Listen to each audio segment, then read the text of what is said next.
If something in you woke up while watching this, don't ignore it. Say no to one thing today. One thing that's been draining your spirit. Then subscribe. Because here we don't just chase motivation, we live it. Comment below.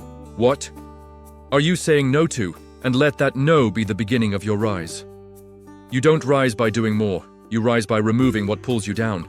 You rise when you finally decide that your peace is more important than your reputation. You rise when you stop pouring energy into what constantly leaves you empty. This isn't about being hard or harsh, it's about being honest. You've spent too long saying yes to things that chip away at your power, your clarity, your soul. Too many empty obligations, too many false smiles, too many times you've nodded and complied, only to walk away feeling hollow. And let's call it what it is. Self-abandonment dressed up as kindness. A pattern of quiet self-sacrifice that everyone applauds, even as it hollows you out. But you're here now, and that means you're awake. You've felt it, the tension in your chest, the exhaustion that sleep doesn't cure, the slow-building resentment when your time is spent on everything but you. That's not laziness. That's your soul telling you, it's time. Time to draw the line, time to stop giving from an empty cup, time to stop trading your presence for approval. Because every time you say yes to something that drains you, you're saying no to the life you could have built. That's the hidden cost, and no one's going to reimburse you for it. No one's going to hand you your energy back and say, "Here, we didn't need it." If you don't protect your peace, no one will. If you don't draw the boundary, the world will assume you have none. So stop waiting for the perfect moment, the right words, the ideal scenario. It starts now, with one clear decision. One courageous pause, one intentional no. Not from bitterness, not from hate, but from deep, sacred self-respect. Because your time is your life, your energy is your legacy, and you've already sacrificed too much of it to things that never deserved it in the first place. Because no isn't just a word. It's a boundary, it's a gate. It's the invisible line between who you were and who you're becoming. Every time you say it with intention, you send a message to the world and to yourself. I am no longer available for anything that costs me my peace, and it doesn't matter how small it looks on the outside. Maybe it's saying no to scrolling before bed. Maybe it's not answering that message that always ends in emotional chaos. Maybe it's choosing to walk away when someone tries to bait you into drama. Small, quiet acts of self-loyalty, but they compound. Because behind every drained life is 1,000 tiny yeses that should have been a no. And behind every focused, purpose-driven life is 1,000 no's that protected something sacred. So when you choose to say no, you're not just changing your schedule, you're changing your state. You're creating space. Space to think, space to breathe. Space to listen to the voice inside you that's been drowned out by noise. That's the voice that knows your purpose.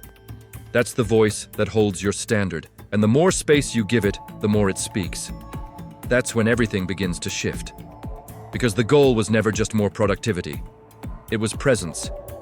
It was power. It was peace. And you can't create those things when you're constantly entangled in everyone else's urgency.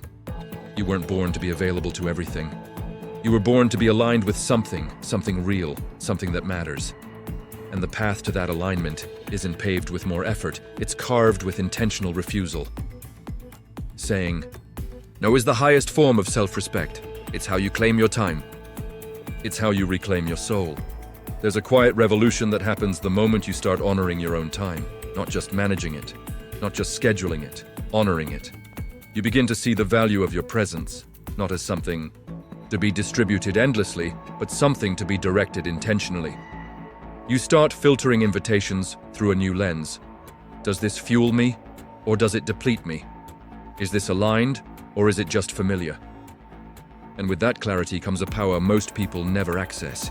The power to live deliberately, not reactively, not as a servant to circumstance, but as a leader of your own life. And leadership begins with standards, not just for how others treat you, but for what you allow, for what you tolerate in silence, for what you trade your mornings, your energy, your mental peace for. Because everything you say yes to becomes part of your identity, and everything you say no to defines the borders of your power. Most people are exhausted, not because they're doing too much, but because they're doing too much that doesn't matter. They're saying yes to things out of habit, out of fear, out of obligation, out of an unspoken belief that their value comes from being endlessly available. But you're breaking that belief. You're redefining worth. You're realizing that true strength is the ability to protect your focus without guilt. That true confidence is the quiet, grounded ability to say no without needing to explain it. That freedom isn't found in doing more, it's found in subtracting the noise that's been stealing your attention. Every time you subtract what drains you, what truly matters becomes obvious. And when that happens, your life begins to accelerate, not because you're pushing harder, but because you're finally aligned.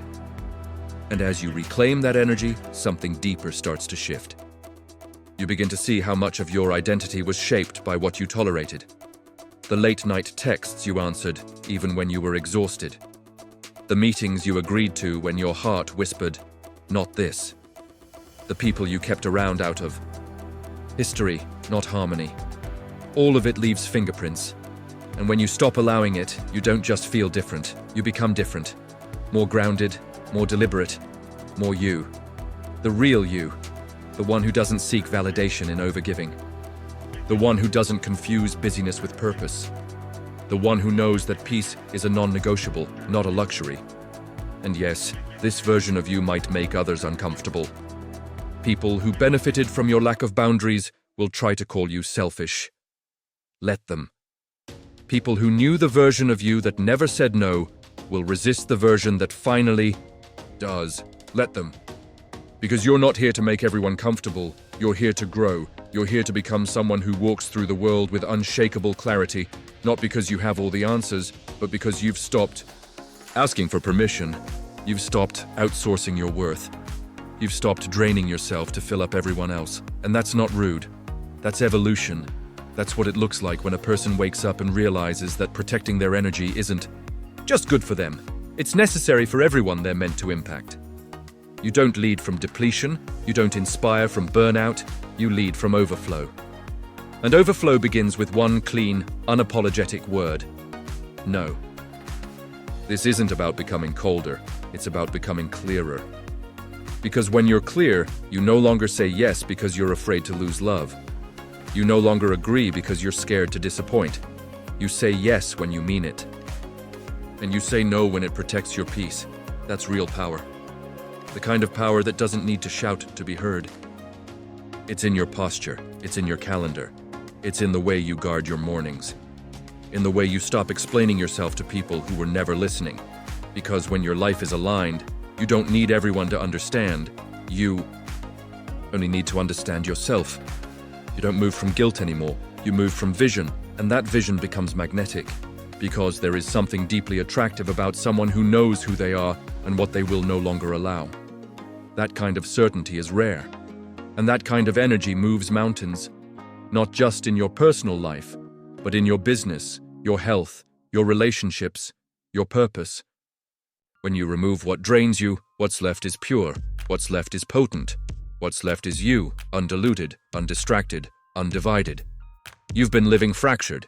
You've been stretched between everyone's needs and everyone's opinions. But now, you're bringing your power back home. And the moment you do, life starts aligning around your new standard. Not because the world suddenly becomes easier, but because you become stronger. Your no becomes a compass.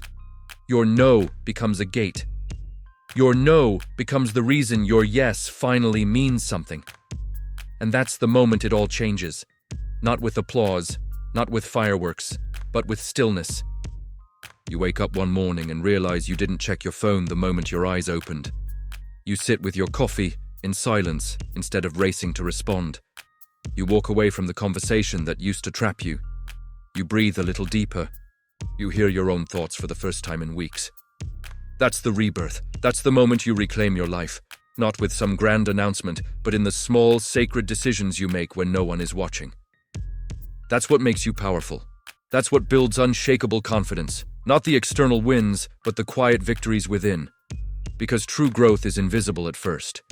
You won't see it on the outside right away, but you'll feel it in how calm you've become in chaos, in how little you react when someone tries to provoke you, in how much energy you have at the end of the day, because you stopped giving it to things that never gave it back. This is what it means to become untouchable, not emotionally numb, not invincible, but rooted, clear, whole. It means that no matter what storms rage around you, your soul stays anchored, your focus stays intact, your light stays on, because you finally remembered that you are not responsible for carrying what doesn't belong to you.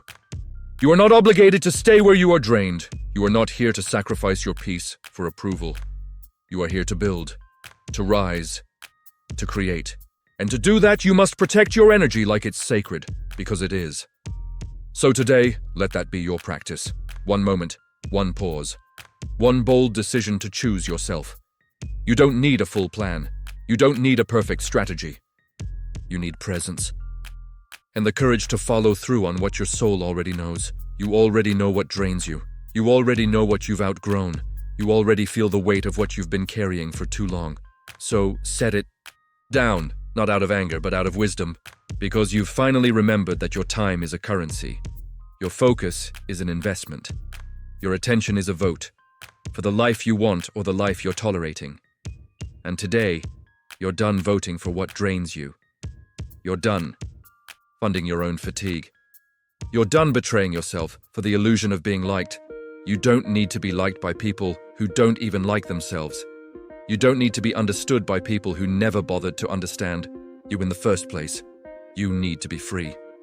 And freedom doesn't begin with the big things. It begins right now with one clean, conscious, uncompromising no. The kind of no that closes a door and opens a future. The kind of no that protects your peace like a throne. The kind of no that draws a line, not just around your time, but around your life. You're not here to survive. You're here to expand. And expansion requires energy. So keep it sacred, keep it clear, keep it yours. Because when you say no to one thing that drains you, you say yes to everything that empowers you. And that's how your real life begins.